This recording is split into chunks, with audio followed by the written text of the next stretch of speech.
Привет, друзья! Сегодня мы поговорим о проклятых гробницах, тех самых захоронениях, с которыми связаны внезапные смерти и необъяснимые несчастные случаи. Среди них будут проклятия фараонов, которые настигают всякого, кто нарушит покой мумий Древнего Египта, а также проклятия старых могил, расположенных на других континентах. Наука отрицает магические последствия проклятий, и многие с этим согласятся. Но разве может быть так много трагических совпадений? Мы расскажем, что вынуждало археологов прикладывать руку к опасным раскопкам и что впоследствии происходило. Вы увидите самую опасную в мире гробницу, которую до сих пор никто не решился открыть, захоронение, вскрытие которого стало катализатором войны. Мумию жрицы, что потопила Титаник, и многие другие. Давайте рассмотрим 10 самых проклятых гробниц в истории, а затем решим, это мифы или реальность. Поехали! Недостроенная пирамида Сехемхета, Египет. Сехемхет был третьим древнеегипетским фараоном Древнего царства Третьей династии и правил в течение 6 лет. Он был наследником великого фараона Джосера, которому предписывают строительство первых пирамид. Однако имя Сехемхет не было известно историкам до середины 20 века. В начале 50-х годов под руководством египетского археолога Мохаммеда Закария Гонейма была обнаружена недостроенная пирамида. Она находилась под толстым слоем песка и, вероятно, осталась незаконченной из-за внезапной смерти правителя. Внутри гробницы был найден саркофаг, но внутри было пусто. Куда делась мумия Сехемхета? До сих пор загадка. Во время расчистки подземного коридора с потолка рухнул огромный камень и похоронил под собой одного рабочего. Тогда впервые заговорили, что заключенный в гробнице злой дух погубит всех. Гонейм чудом оказался жив, но все же не сумел избежать проклятия фараона. Спустя несколько лет его безосновательно обвинили в контрабанде древних артефактов. Гонейм не выдержал осуждения и покончил с собой, утопившись в Ниле. Гробница короля Казимира IV, Польша. Казимир IV Ягеллончик, известный как Король Теней, был одним из наиболее значимых монархов Польши и Великого княжества Литовского в XV веке. Он скоропостижно умер в 1492 году и был похоронен в католическом соборе святого Иоанна в Варшаве. В 1973 году архиепископ Краковский дал разрешение на вскрытие гробницы Казимира IV. Почти через 500 лет после похорон исследователи открыли гроб короля, чтобы изучить его останки. Вскоре после эксгумации тела 4 участников экспедиции скончались при загадочных обстоятельствах. В последующие месяцы около 15 ученых, которые работали у самой гробницы или с артефактами в лаборатории, заболели и умерли один за другим. Вероятно, смерть исследователей была вызвана грибком Aspergillus flavus, который сумел сохраниться и размножиться в гробнице. Ученые вдохнули токсичные споры, что вызвали у них тяжелые заболевания и впоследствии летальный исход. Однако некоторые эксперты подвергают сомнению эту версию. Смерть от токсинов наступила бы мгновенно, а вскрытия, что подтвердили бы отравление организма, не были проведены. Саккара, Египет. Древнеегипетский город-некрополь Саккара считается одним из самых известных мест захоронения в стране. Его история начинается более чем за 3000 лет до нашей эры, еще со времен первой династии правителей Древнего Египта. На протяжении 3 тысячелетий здесь проводили погребения знатных аристократов и жрецов. Многие из них желали защитить себя и сохранить свои сокровища даже после смерти. За последние несколько лет археологи обнаружили в этом месте более 160 саркофагов с останками. Древние египтяне воспринимали гробницы как дома для загробной жизни. Они чертили на них красочные проклятия, чтобы отпугнуть воров и защитить от осквернения места упокоения мумий. Так Саккара стала настоящим кладезем проклятий. Надписи предупреждают, что любой нечистый человек, вошедший в гробницу, будет наказан богами. Возможно, это звучит не так ужасно, как массовые смерти, но все же отдает Саккаре первенство по количеству проклятий на квадратный метр. Гробница Цинь Шихуан-Ди, Китай. Гробница китайского императора Цинь Ши Хуанди представляет собой целый подземный город и находится неподалеку от города Сиань. Она была сооружена в III веке до нашей эры глубоко под землей, ниже водоносных слоев. Мавзолей императора находится посередине, а вокруг него покоятся придворные и слуги. Также гробницу Цинь Ши Хуанди охраняет легендарная терракотовая армия. Тысячи керамических фигур воинов в натуральную величину и сотни колесниц из дерева и бронзы. Считается, что эти фигуры обладают магической силой и могут причинить вред тем, кто нарушит священность места. Гробница была обнаружена в 70-х годах, но еще ни разу не была открыта. Дело в том, что внутри обустроено множество смертельных ловушек, чтобы ни воры, ни случайные любопытные не смогли приблизиться к телу императора. Над сооружением гробницы трудилось более 700 тысяч рабочих. Многие из них были заживо здесь похоронены и унесли тайны гробницы в могилу.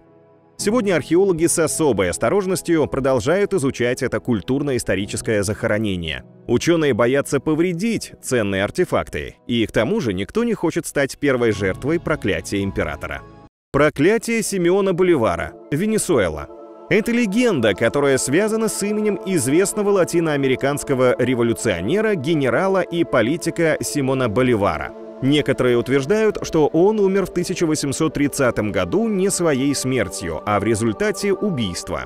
Поэтому политик изрек проклятие на свою родину Венесуэлу и ее жителей. Боливар произнес, что после его смерти страна будет испытывать бедствие, насилие и кровопролитие. Здесь не будет мира и стабильности в течение многих лет. Вскоре последовала череда неблагоприятных событий. Гибель некоторых противников Боливара, несколько мощных землетрясений, унесших десятки тысяч жизней, политический кризис. В 2010 году президент Венесуэлы Уго Чавес решил эксгумировать тело революционера, чтобы установить причину его смерти. Чавес восхищался Боливаром и лично присутствовал на вскрытии захоронения. Установить, от чего погиб Боливар, так и не удалось. А сам Чавес вскоре заболел раком и умер в 2013 году. После его смерти в Венесуэле произошел обвал экономики, кризис и раскол общества. Проклятие Корнсталк или кукурузного стебля, США. Это проклятие связано с индейским вождем по имени Кукурузный стебель, который возглавлял племя Шауни в XVIII веке. В 1774 году Кукурузный стебель попытался предотвратить конфликт между своим народом и белыми поселенцами на территории, на которой находится сегодняшний город Пойнт-Плезант в Западной Вирджинии. Несмотря на его усилия, конфликт все же произошел. Во время дипломатического визита Корнстолк был казнен колонистами в отместку за то, что другое племя Шауни убило одного из них. Такое вероломное убийство многих возмутило, но из-за отсутствия показаний свидетелей виновные остались безнаказанны. По легенде, перед смертью Кукурузный стебель выговорил проклятие на колонистов. «Я и мой народ будем мстить за это». Несколько раз останки вождя были перезахоронены властями штата, и каждый раз после этого в Пойнт-Плезанте происходило какое-то несчастье. Обвал угольной шахты, разрушительный торнадо, аномальная засуха, неурожайные года и рост безработицы настигли жителей города. А в середине 20 века местные утверждали, что видели в окрестностях города странное существо, человека-мотылька, который явился для мести. Гробница жрицы храма Амон-Ра, Египет. В начале 20 века на территории древнего города Фивы 5 арабов обнаружили гробницу с мумией великой жрицы храма Амон-Ра, самого почитаемого божества среди фараонов Древнего Египта. Они продали свою находку английским археологам, но не поделив деньги, арабы затеяли драку и погибли от нанесенных друг другу ножевых ран. Египтологу, что перевозил мумию в Каир, ампутировали руку, так как он поцарапал о саркофаг палец и получил заражение крови. Мужчина, отвечающий за отправку жрицы в Британию, вскоре застрелился. Еще один из археологов умер от лихорадки, а второго на улице раздавила тяжелая телега ломового извозчика. Не повезло и фотографам. Один из них сошел с ума, вообразив, что мумия ожила, а второй скончался от солнечного удара. А когда роковую мумию поместили в Британский музей, один из работников получил сотрясение мозга. В Все эти трагические случаи были опубликованы в прессе, и активисты начали требовать, чтобы тело жрицы отправили обратно в Египет. От греха подальше начальство музея решило перенести мумию в подвал. После этого один из рабочих заболел, а его начальник умер от сердечного приступа. Наконец, мумию купил американский археолог и задумал перевезти ее на свою родину. Он купил билет на самый современный корабль под названием «Титаник» и навсегда остался погребен под водами Северной Атлантики. Мумия Эци, или Тирольский ледяной человек. Граница Австрии и Италии. В 1991 году в Эцтальских Альпах была найдена ледяная мумия человека эпохи Энеолита. Это тело мужчины, древнего пастуха, который жил примерно 5300 лет назад и умер от стычки с врагами, получив стрелу в спину. Он упал в горную расщелину, где лед покрыл его тело сразу после смерти, приостановил разложение и запустил процесс природной мумификации. Тело хорошо сохранилось, и ученые смогли воссоздать внешность и одежду Эци, изучить его рацион и заболевания, провести генетические исследования. Вскоре было замечено, что многие люди, связанные с мумией, стали жертвами трагических событий. Руководитель группы судмедэкспертов, что осматривала и упаковывала Эци для перевозки, погиб в автокатастрофе. Проводника, что привел ученых к месту находки, унесла снежная лавина. Журналист, что запечатлел извлечение мумии изо льда, умер от кровоизлияния в мозг. Турист, что нашел мумию, погиб во время снежной бури в 2004 году, а через час после его похорон скончался глава спасательной группы, что его искала. В 2005 году не стало ведущего специалиста по мумии, одного человека из его команды, а также молекулярного биолога. Мавзолей Гур-Эмир, Узбекистан. В усыпальнице Гур-Эмир, что находится в узбекском городе Самарканда, покоятся останки тюрко-монгольского завоевателя Тамерлана. Тамерлан или Тимур был основателем империи тимуридов, исторического государства, существовавшего в 1370-1507 годах и объединяющего современный Иран, Кавказ, Афганистан, Месопотамию, а также большую часть Средней Азии, Пакистана и Сирии. В 1405 году Тамерлан скончался. По легенде, на его надгробии было начертано проклятие: «Когда я встану, весь мир содрогнется». В июне 1941 года советское правительство, надеясь отыскать ценные артефакты, приняло решение вскрыть усыпальницу Гур-Эмир. Раскопки могилы Тимура начались 21 июня, и уже ближе к ночи советские археологи достали останки великого полководца. Сразу после этого рано утром 22 июня 1941 года Германия без объявления войны напала на СССР. Осенью 1942 года останки усопшего вернули на место, и в то же время произошел переломный момент в войне в пользу советской армии. Скептики скажут, что это совпадение, и война все равно бы началась, так как план Барбаросса был одобрен Гитлером еще в 1940 году.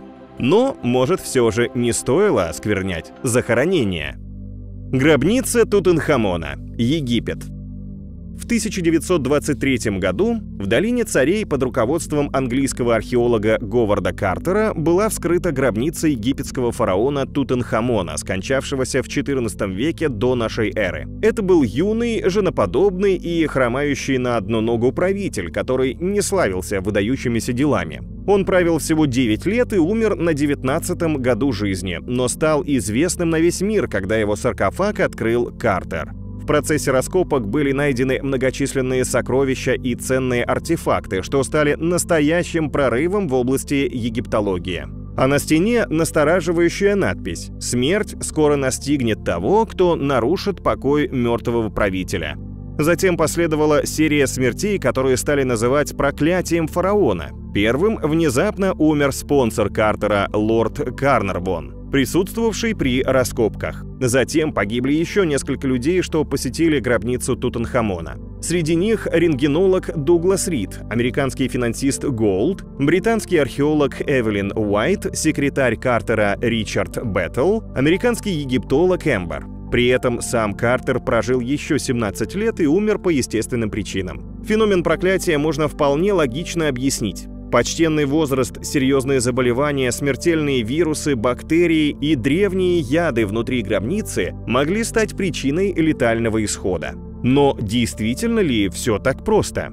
А как вы считаете, проклятие гробниц реально существует или это выдуманные легенды и самые обычные совпадения? Стоит ли тревожить древние захоронения или лучше оставить их в покое ради собственной безопасности? Делитесь своим мнением в комментариях.